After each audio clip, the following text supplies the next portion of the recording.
Hello, welcome to Someday Farm. I'm Stephen Watson here with today's Tàijíquán Tip. Today's tip, I'm considering Tian, the sky, the yang aspect of the world, and that's something that we're interested in doing in Tàijíquán practice. Of course, with a balanced consideration of the earth, of course. But here I'm just speaking about the sky, and it's more easy than not to consider the sky as the thing above you, around and above you.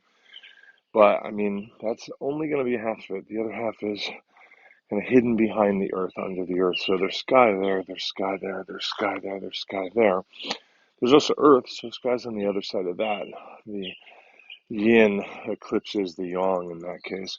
But all I'm really doing is just practicing my I like to do this for Qigong, especially, by the way, Neigong and Qigong.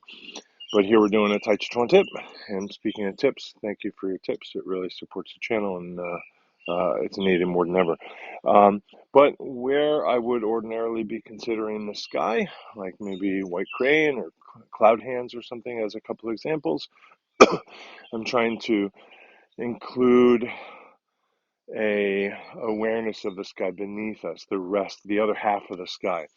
I might even just kind of focus on that and sort of leave this out the way I ordinarily would focus on the above sky and leave out the below sky. But I think ultimately I like to kind of have the encompassing sky.